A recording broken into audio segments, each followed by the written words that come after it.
श्री राम, जय जय राम। श्रीनिव करोरी बाबा शरणम यूट्यूब चैनल में मैं शैलेंद्र सक्सेना आपका हार्दिक स्वागत करता हूं। महाराज जी के जीवन लीला वर्णन की श्रृंखला में हम ऐसे प्रसंगों के बारे में अभी जान रहे हैं जहां पर महाराज जी की विशेष अनुकंपा से भक्तों को प्राण दान मिला। बाबा जिस पर भी कृपा करते उसकी पग पग पर होने वाली सभी परिस्थितियों को स्वतः नियंत्रित करते थे।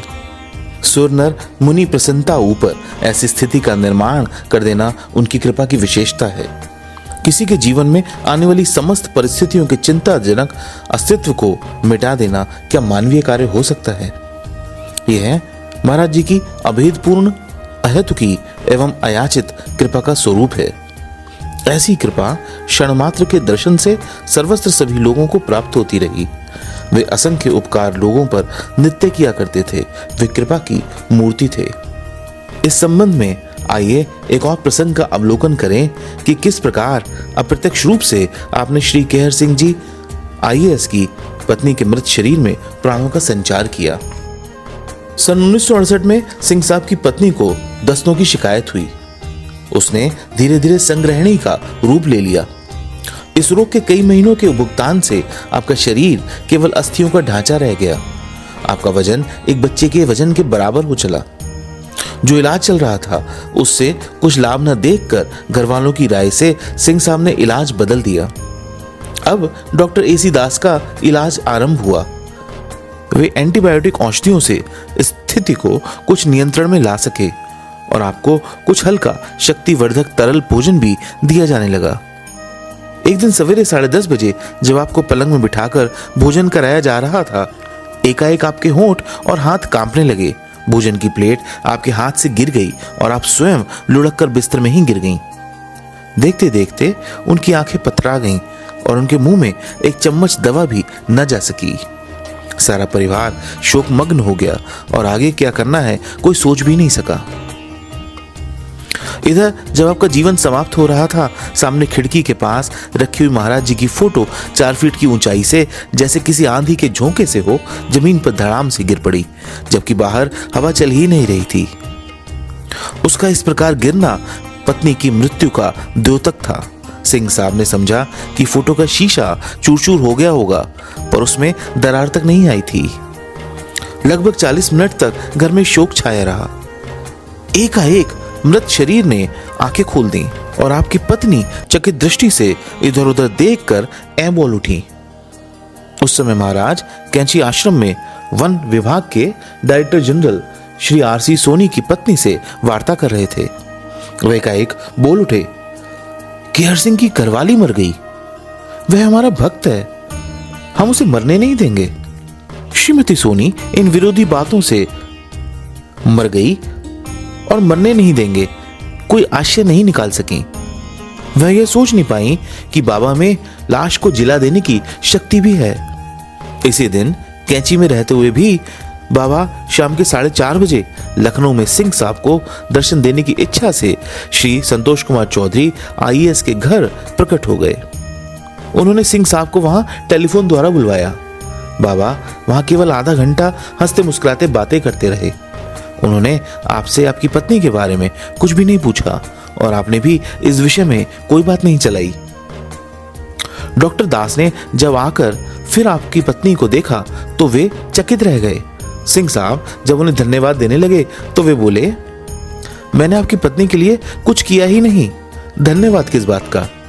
मेरी एंटीबायोटिक दवाइयों से इनके दस्तों ने रुकना था, पर बचना इनको था नहीं।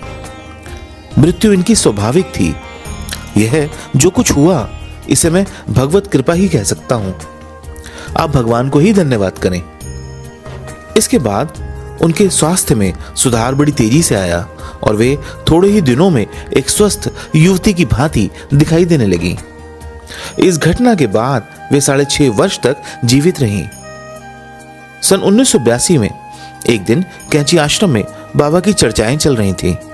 इस दौरान श्रीमती सोनी ने श्री केहर सिंह को बाबा की वह बात जो उन्होंने आपकी पत्नी के संबंध में कही थी कि मर गई पर हम उसे मरने नहीं देंगे सुनाई। इससे सिंह साहब का विश्वास दृढ़ हुआ कि आपकी पत्नी को जिंदा करने का अद्भुत चमत्कार बाबा का ही था। वे कहने लगे कि फोटो का उस समय वेग से गिर पड़ना और दरार भी ना आना निश्चित रूप से वायु के रूप में बाबा के आगमन का सूचक था। आपका हृदय और भी द्रवीभूत हो गया यह सोचकर कि उस दिन जब बाबा ने संतोष कुमार चौधरी जी के घर पर उन्हें दर्शन दिए तो उन्होंने जानबूझकर इस बारे में कोई चर्चा नहीं की। वे अपनी महत्ता छिपाए रखना चाहते थे और आपकी कृतज्ञता के इच्छुक भी नहीं थे। उनका उद्देश्य केवल आपका ढांढस बढ़ाना था। आइए एक और घटना के बारे में जानते हैं जिसमें महाराज जी की अप्रत्यक्ष कृपा से श्री बद्री विशाल को भी जीवन दान दिया गया था। श्री बद्री विशाल प्रवक्ता भौतिक विज्ञान शिकोहाबाद के पिताजी के भाग्य में संतति सुख नहीं था और इस कारण वे दुखी थे। एक दिन जब उनको महाराज के दर्शन अपने बहनोई श्री रामरतन वर्मा वकील की कोठी में हुए तो उन्होंने अपनी व्यथा उनसे व्यक्त की। बाबा बोले, आज से ठीक 1 वर्ष बाद तू अपनी पत्नी के साथ बद्रीनाथ के दर्शन को जाना। बाबा के आशीर्वाद से उनकी पत्नी गर्भवती हुई और गर्भावस्था में ही उनकी आज्ञा पालन हेतु दोनों बद्रीनाथ यात्रा में चले गए। बद्रीनाथ के दर्शन कर लौटते समय जोशीमठ में बद्री विशाल का जन्म हुआ। जन्म के तीसरे दिन सर्दी लग जाने से रात्रि के प्रथम पहर में आपके प्राण पखेरु उड़ गए। आपकी माँ का दृढ़ विश्वास था कि बाबा इस बच्चे की अवश्य रक्षा करेंगे। माता पिता अत्यंत शोकातुर हो उन्हें याद करते ही रहे। इसी स्थिति में उन्हें निद्रा आ गई और सुबह के समय उन्हें स्वप्न में बाबा के दर्शन हुए और वे बोले, चिंता मत कर, श्री राम तेरी रक्षा करेंगे। जागने पर जब बच्चे के निष्प्राण शरीर को श्वेत वस्त्र में लपेटकर गंगा में प्रवाहित करने आपके पिताजी चलने लगे तब उन्होंने कोठरी के दरवाजे के बाहर एक लाल वस्त्र पहने जटाधारी बाबा को बैठा देखा। वह स्वतः बोला, मैं तेरा दुख जानता हूं, इस बच्चे को अंदर ले जा, यह जीवित है। उसने अपने कमंडल से जब कुछ जल उस मृत शरीर पर छिड़का तो उसकी श्वास चलने लगी। आप बच्चे को भीतर ले आए और जब उन्हें धन्यवाद देने बाहर गए तो वह बाबा दिखाई नहीं दिया। बच्चे को जीवन दान देने के लिए बाहर तत्पर बैठा वह बाबा कौन हो सकता था? एक और प्रसंग को आपके साथ साझा कर रहा हूं जिसमें महाराज जी के अनन्य भक्त स्वर्गीय ओंकार सिंह भूतपूर्व डीआईजी उत्तर प्रदेश के पुत्र युधिष्ठिर का पुनर्जन्म हुआ। युधिष्ठिर जी एक दिन बरेली से अपनी कार में महाराज जी को भूमियाधार आश्रम लाए। यहाँ आने पर आप आश्रम से बहुत दूर जंगल में निकल गए। वहां एक काले सर्प ने उन्हें डस लिया जिसका विष आपके संपूर्ण शरीर में व्याप गया। आप बहुत कठिनाई से आश्रम की ओर आ रहे थे पर कुछ ही दूर पर गिरकर अचेत हो गए।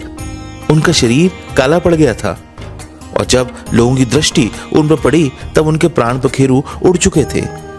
सब लोग दुखी थे और किम कर्तव्य विमूढ़ हो रहे थे।